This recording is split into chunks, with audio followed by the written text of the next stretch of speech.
livro de Mirdade, um farol e um refúgio. Narração e produção por Vanessa Passo. Canal Eu Sou o que Sou. O livro discursa sobre a eterna luta diária do ser humano entre a voz do ego, representado pelo personagem Xamadã, e a voz do eu superior, representada pelo personagem de Mirdade. O livro de Mirdade foi escrito para aqueles que buscam uma resposta às eternas questões fundamentais da vida, como: quem eu sou? De onde veio? Para onde vou? Nele, Naime, o autor, faz-nos reconhecer que as respostas para estas perguntas podem ser encontradas aqui e hoje. Este livro contém uma mensagem da luz e indica o caminho para essa luz. Algum dia dirão que Mirdade era nada mais do que um mito, mas dentro em pouco sabereis quão real é esse mito, muito mais real do que qualquer realidade dos homens. O mundo agora não está consciente de Mirdade. Mirdade está sempre consciente do mundo. Em breve, o mundo tomará consciência de Mirdade. O livro de Mirdade. O livro de Mirdade é a mais conhecida obra do autor libanês Mikhail Naime. O livro foi publicado pela primeira vez no Líbano em 1948. A história se passa nas ruínas de um antigo mosteiro, outrora muito famoso, no pico de uma montanha. Seguindo a tradição, nele habitam 9 monges. Certo dia, após o falecimento de um dos 9, chega ao mosteiro um estranho que solicita acolhimento. Trata-se de Mirdade, a quem o ingresso como monge é negado, mas que foi admitido como servo. Por 7 anos, ele trabalha em total silêncio, até que no 8º começa a falar. A trama do livro desenrola-se então em uma série de diálogos entre Mirdade, o prepotente monge superior do mosteiro e seus discípulos. A personagem narra diversas alegorias com referência a diversos temas, como sofrimento humano, amor, fé, silêncio, entre outros. Por meio das alegorias expressas no livro, Naime apela à união de diferentes grupos de pessoas em amor universal, assim como critica o materialismo e os rituais religiosos vazios. Os diálogos de Mirdade encerram ensinamentos que parecem querer mostrar como é possível transformar a consciência humana e dissolver a dualidade como entendimento e percepção do mundo e de vida, para assim encontrar a Deus, não nas coisas exteriores, mas no interior de cada ser. O livro de Mirdade é o caminho para o rompimento de crenças limitantes do iniciado, nos mostrando que tudo o que é existente no universo é uma coisa só, indivisível em sua essência. Narra uma história de ficção que se passa num mosteiro do alto de uma montanha que se chama a Arca, construído pela família de Noé, aquele citado na Bíblia Sagrada. E nesse mosteiro sempre haveria de ter 9 monges, como uma regra de que quando um monge falecesse, alguém bateria na porta como um substituto providenciado por Deus. Um dia, um desses monges faleceu e imediatamente alguém bateu à porta do mosteiro. E o líder dos monges, Xamadã, abriu e se deparou com um moribundo nu, todo machucado, com fome, sede e frio, pedindo abrigo no mosteiro. E o líder, com toda a sua arrogância, não aceitou que tal homem, naquele estado deplorável, fosse um enviado de Deus. Julgando-o pela aparência, viu que não era merecedor de ficar como um monge no mosteiro. Mas por muita insistência foi aceite na arca pelo líder. Mas não como um monge substituto daquele falecido, mas como um criado, um servo.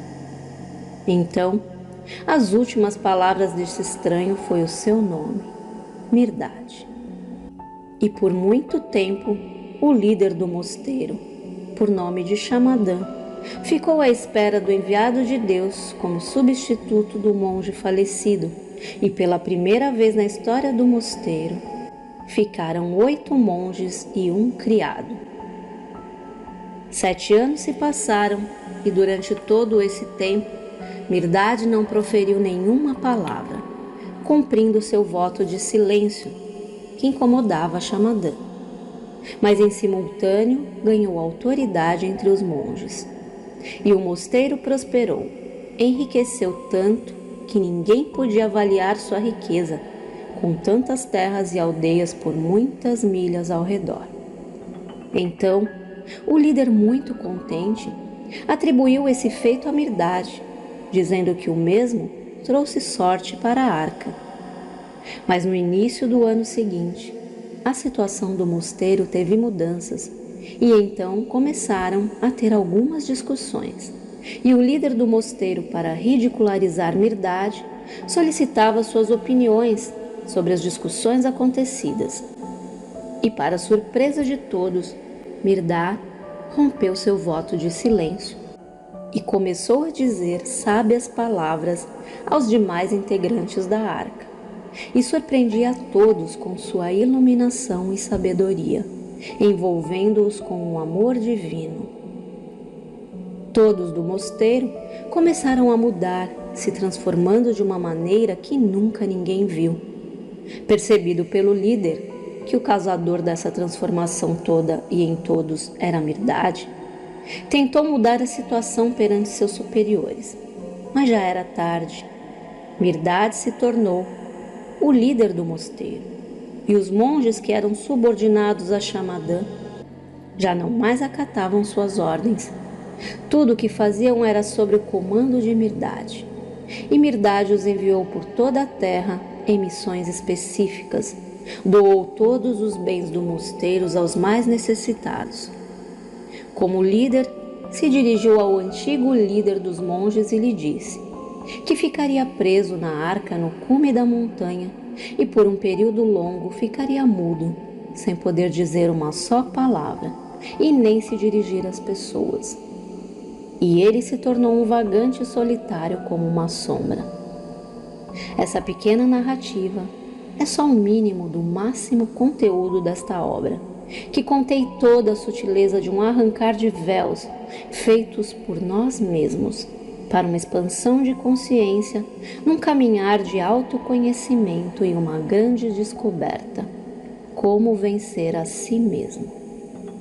Ao longo da leitura, podemos ter várias percepções, e uma delas é que não conseguimos enxergar a realidade como ela realmente é, devido a tantas crenças e paradigmas impostos. Enxergamos a realidade como ela é através dos nossos filtros, dos nossos véus.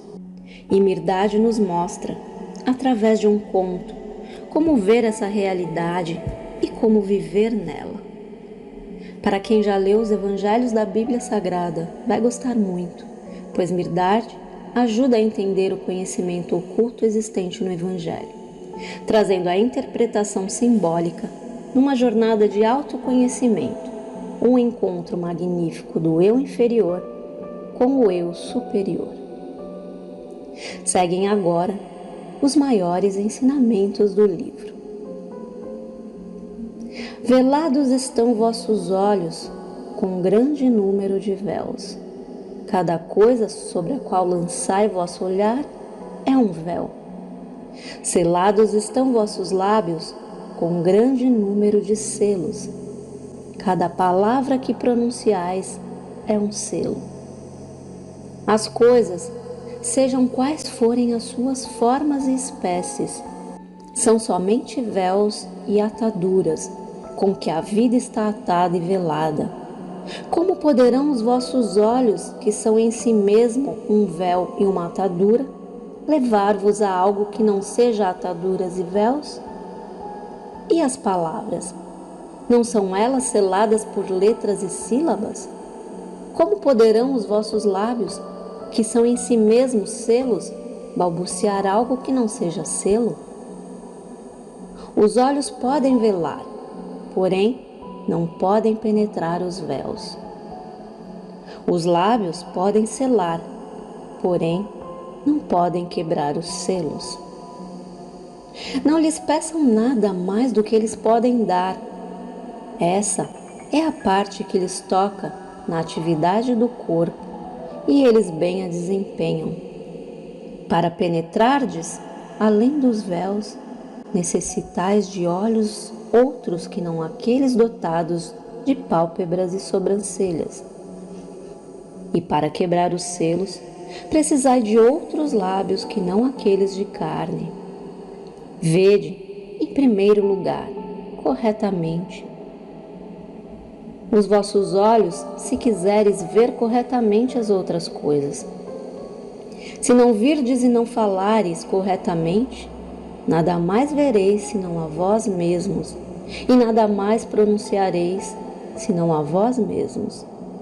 Se, pois, vosso mundo é um enigma indecifrável, é porque vós mesmos sois enigmas indecifráveis. E se o vosso falar é uma deplorável confusão, é porque sois essa deplorável confusão. Deixai as coisas como elas são, e não vos esforceis para modificá-las, porque elas parecem ser o que parecem, devido a vós parecerdes o que pareceis. Se elas vos falarem asperamente, atentai para vossas línguas. Se vos parecem feias, procurai a fealdade em primeiro e último lugar nos vossos próprios olhos. Não deveis pedir as coisas que se dissipam dos seus véus. Tirai vós próprios os vossos véus, e elas perderão os seus. A chave para remover os véus de si mesmo e quebrar os próprios selos é uma palavra que deveis trazer eternamente presa em vossos lábios, e a menor e a maior de todas as palavras. Mirdade a denominou a palavra criadora. Eu, ó monges, é a palavra criadora. Quando disserdes eu, acrescentai imediatamente em vossos corações: Deus seja o meu refúgio contra a malignidade do eu, e meu guia para a bem-aventurança do eu. Pois nessa palavra, embora tão pequena, está encerrada a alma de todas as outras palavras. Vosso eu nada mais é do que a vossa consciência de ser, silenciosa e incorpórea, que se faz sonora e corpórea. É o inaudível que se torna audível, o invisível que se torna visível, a visão que os permite ver o que não se vê, a audição que os permite ouvir o que não se ouve. Ainda tendes presos os vossos olhos e os vossos ouvidos, e se não virdes com os vossos olhos e não ouvirdes com os vossos ouvidos, nada vereis e nada ouvireis. Basta que penseis eu, e um mar de pensamentos se agitará dentro de vossas cabeças. Esse mar é uma criação do vosso eu, que é ao mesmo tempo o pensador e o pensamento. Se tendes pensamentos que apunhalam, que mordem, o despedaçam, ficais certos de que somente o eu em vós lhes deu o punhal, ou os dentes, ou as garras.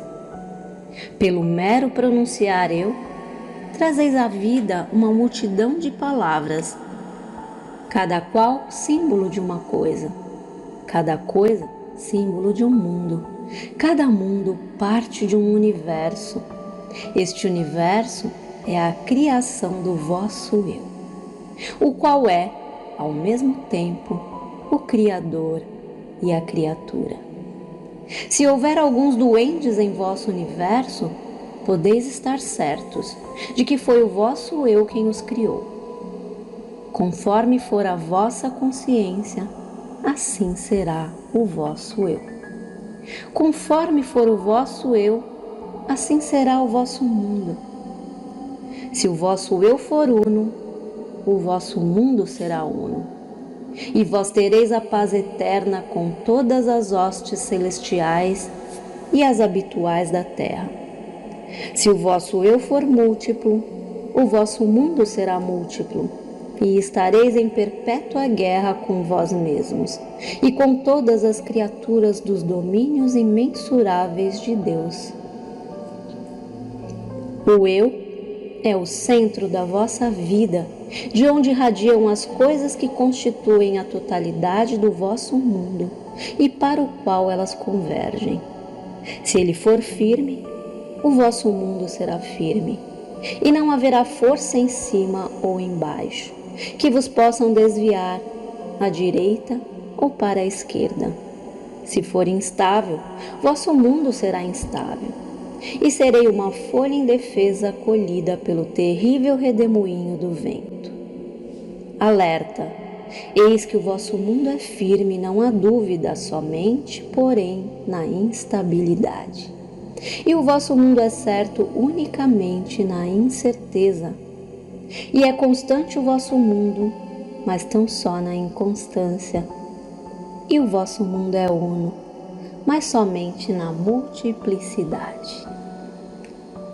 O vosso é um mundo em que os berços se tornam sepulcros, e os sepulcros se tornam berços, em que os dias devoram as noites, e as noites vomitam dias, de paz, declarando guerra, e de guerra, implorando paz, em que os sorrisos flutuam sobre as lágrimas, e as lágrimas brilham nos sorrisos. O vosso é um mundo em constante trabalho de parto, em que a parteira é a morte. O vosso é um mundo dividido contra si mesmo, porque vosso eu é assim dividido. O vosso é um mundo de barreiras e de cercas, porque o vosso eu é uma destas barreiras e cercas. Ele põe uma cerca para que aquilo que lhe é estranho não entre, e estabelece outra para aquilo que lhe é afim não saia. No entanto, o que está para fora da cerca se põe a passar para o lado de dentro, e o que está dentro se põe a passar para fora, pois sendo ambos prole da mesma mãe, e também o vosso eu, não podem ser separados. E vocês, ao invés de se regozijarem com a sua feliz união, tornam a continuar o infrutífero trabalho de separar o inseparável. Ao invés de estabelecerem a divisão de vosso eu, despedaçam a vida na vã tentativa de tentar separar aquilo que pensam ser o vosso eu daquilo que julgam não ser o vosso eu. Eis porque as palavras dos homens são embebidas em veneno. Eis porque os seus dias são ébrios de tristeza. Eis porque são as suas noites tão atormentadas pela dor. Mirdade, ó monges, estabelecerá a divisão em vosso eu, para que possais viver em paz convosco mesmo, com todos os homens e com todo o universo. Mirdade extrairá o veneno do vosso eu, para que possais provar as doçuras da compreensão. Mirdade vos ensinará a pesardes o vosso eu, para que conheçais a alegria do perfeito equilíbrio. Vede em primeiro lugar corretamente os vossos próprios olhos, se quiser ver corretamente as outras coisas. Não com o olho, mas através dele deveis dirigir o vosso olhar, de modo que possais ver todas as coisas que estão além dele. Não determineis limites para vós, expandi-vos até não haver regiões em que não estejais, expandi-vos até que o mundo todo esteja onde quer que estejais, expandi-vos até encontrardes Deus onde quer que vos encontreis, expandi-vos, expandi-vos. E o que é amar? Se não absorver para sempre o amado, de modo que amado e amante sejam um. O amor não é uma virtude, o amor é uma necessidade, mais do que pão e água, mais do que luz e ar. Não busqueis recompensa pelo amor, o amor é em si mesmo a recompensa suficiente para o amor. Não mantenhais controle sobre o amor, pois o amor não presta contas senão a si mesmo. O amor não empresta nem pode ser emprestado. O amor não compra nem vende, mas quando dá, ele se dá por inteiro. E quando toma, toma por inteiro. Para orardes não precisais de língua nem de lábios, mas antes necessitais de um coração silencioso e vigilante. Não precisais de templos para neles orardes. Quem não pode encontrar um templo no coração, jamais encontrará seu coração em qualquer templo. Não deixeis enfraquecer o vosso coração. Sede como o mar, vasto e profundo. E abençoai aquele que vos dá nada mais que um insulto. E como a terra, sede generosos e calmos, e transformai as impurezas dos corações dos homens em pura saúde e beleza. Sede como o ar livre e dócil.